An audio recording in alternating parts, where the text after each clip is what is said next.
Hi friends, welcome once again to a new video. Now let's talk about the static shot. So the static shot must really be probably the dumbest shot. Now how hard can it be? We simply just hold the camera still and we're good. But done wrong, the static shot can be rather boring and add no meaningful value to the footage. But done right, carefully chosen static shots can make a video sequence look much more professional.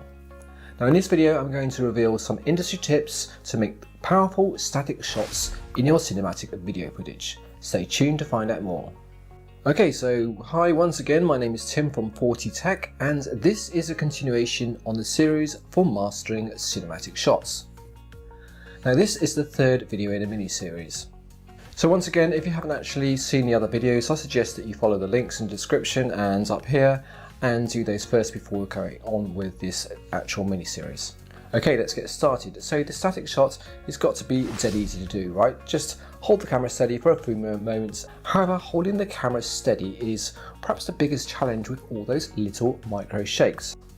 So what I suggest you do is you use the gimbal lock mode that's available on all gimbals, which locks the camera on the direction it's facing, which is going to help prevent any micro shakes.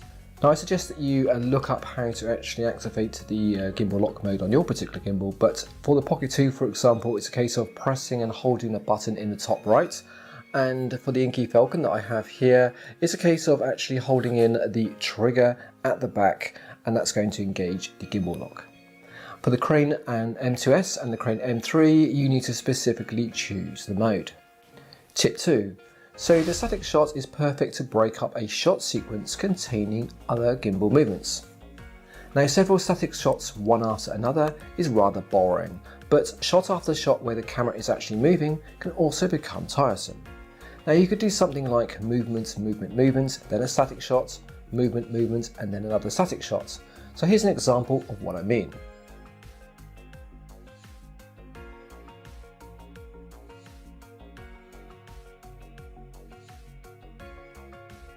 So tip 3, the static shot of B-roll can be used as a form of bridge, in quotes, or to link unrelated sequences. Now this technique is used commonly in professional productions.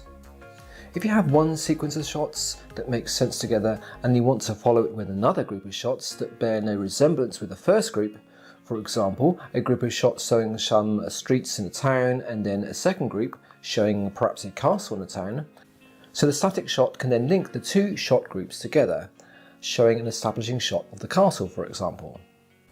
Tip 4. Always look for some movement in the scene when making a static shot. Now without movement, a static shot can appear a little bit like a photograph. Now the movement can be small and natural, perhaps like leaves blowing in a tree, flowers blowing around, and water trickling in a river, for example.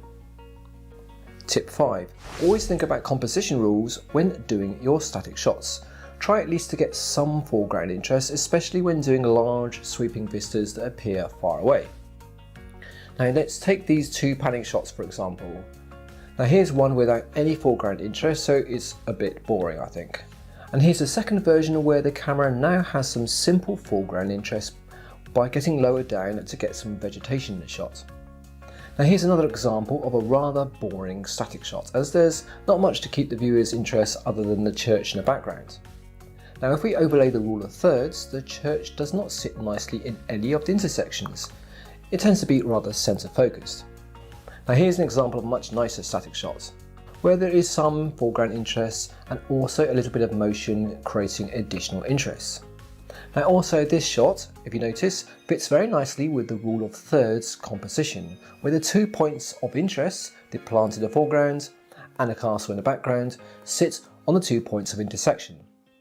And here is an example where a static shot I think works. And here we have a shot where there isn't really much movement in the scene, but I think that visually it still works. And that's because there are multiple points of interest to keep the viewer's interest for a few moments. In addition, it fulfills a few rules of composition. If we overlay the basic grid, there are points of interest at each of the intersections.